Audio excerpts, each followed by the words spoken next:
La mujer del pasillo.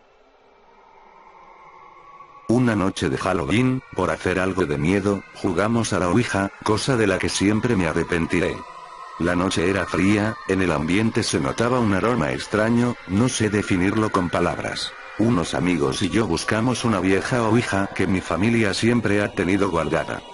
Era de mi bisabuela, la cual había muerto cuando yo aún no había nacido, y siempre había querido conocerla. Mis amigos hacían eso por diversión, yo por un fin, puesto que quería hablar con mi bisabuela.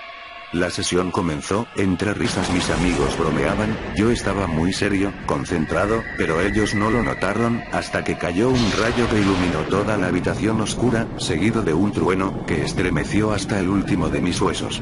Asustados por el rayo, mis amigos se quedaron en silencio, como yo, concentrándose. De repente, el puntero de la ouija comenzó a moverse.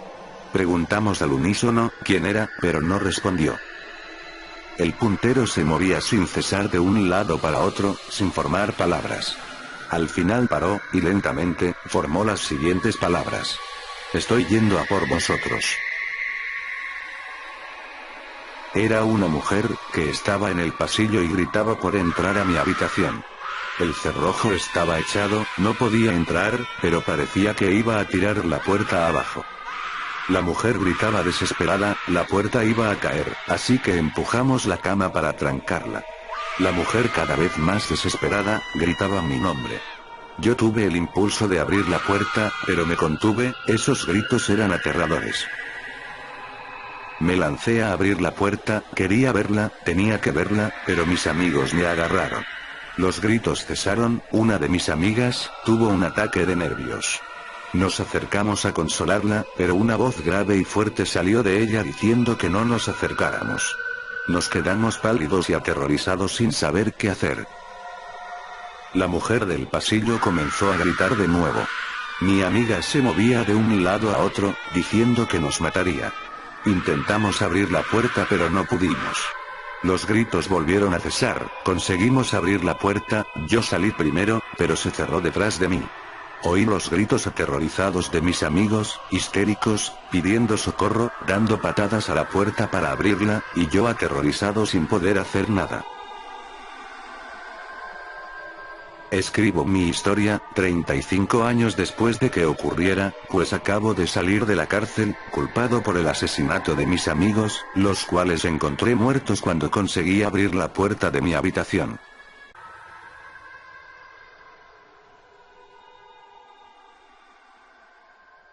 La chica de la curva. Pasaban 15 minutos de las 9 de la noche cuando Juan decidió irse. Llevaba varias horas delante de la pantalla del ordenador, sin apenas pestañear y pensó que ya era hora de marchar a casa. Fuera, en la calle, ya había anochecido hacía un buen rato.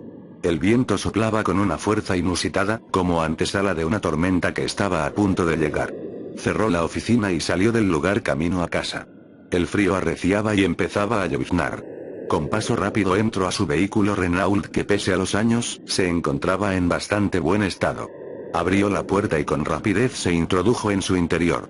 Giró la rueda de la calefacción al tope, y se dispuso a iniciar la marcha hacia su hogar.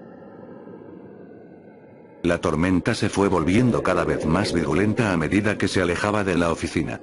Aún le quedaban unos 50 kilómetros hasta llegar a su casa, situada en las afueras de una pequeña ciudad dormitorio.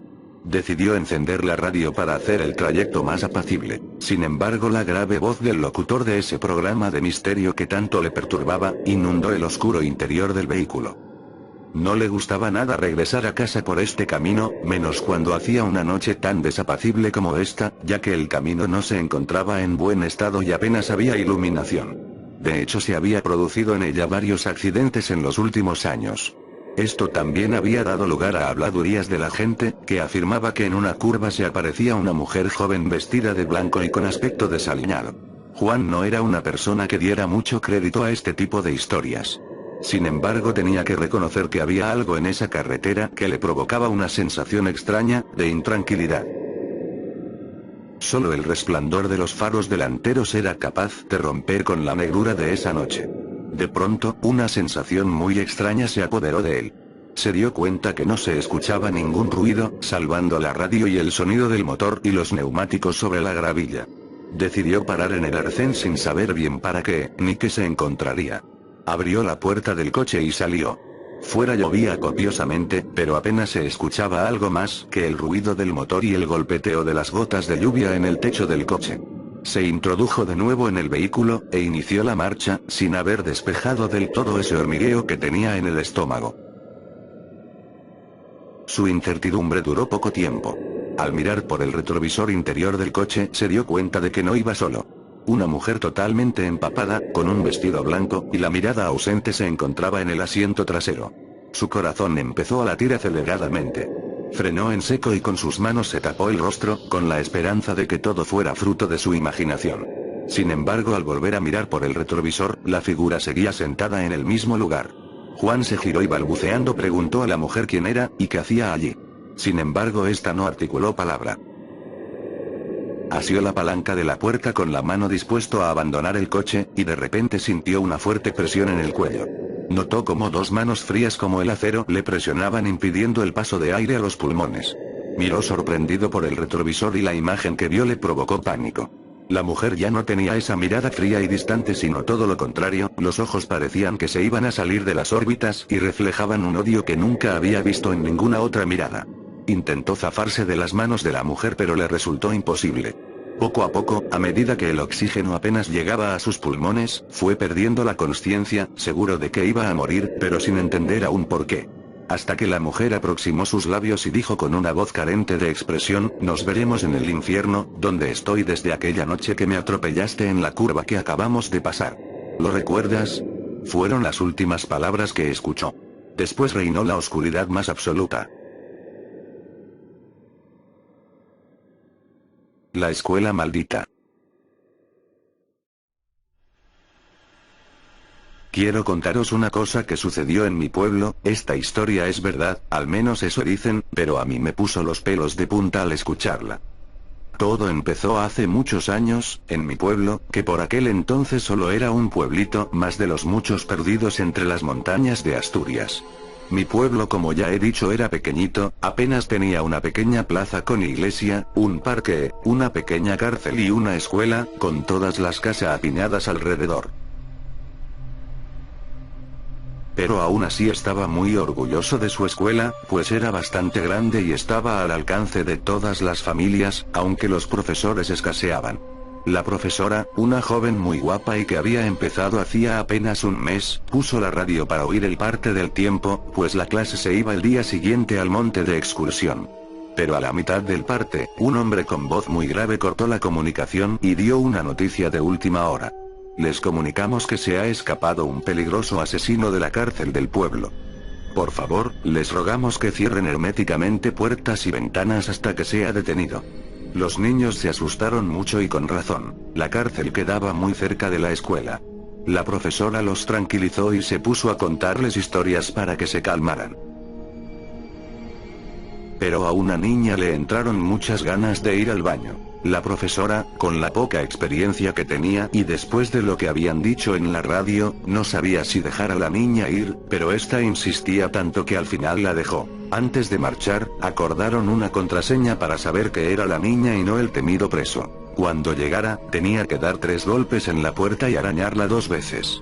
El asesino estaba atento a lo que le dijo y se fue a esconder al lavabo. La niña se fue al baño un poco asustada. Cuando el preso vio acercarse a la niña, la agarró y la torturó sin piedad y luego le cortó la cabeza. La profesora estaba ya preocupada, habían pasado 30 minutos y la niña aún no había vuelto. Pero de pronto, en la puerta se escucharon 3 golpes y 2 arañazos. Es ella, pensó la joven.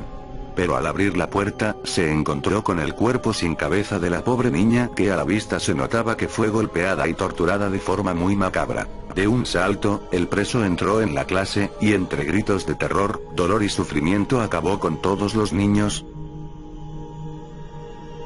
Solo la profesora quedó con vida, la cual logró saltar por la ventana y huir del lugar. Hoy en día está en un psiquiátrico, no puede parar de repetir una y otra vez: 3 golpes y 2 arañazos, 3 golpes y 2 arañazos. La escuela estuvo a punto de ser derrumbada, pues solo traía malos recuerdos. Pero al final la dejaron como psiquiátrico. Dicen que si entras, en el baño podrás ver la cabeza de la niña, que te mira fijamente con ojos llenos de terror, y en la sala de clases, chorrean gotas de sangre por las paredes.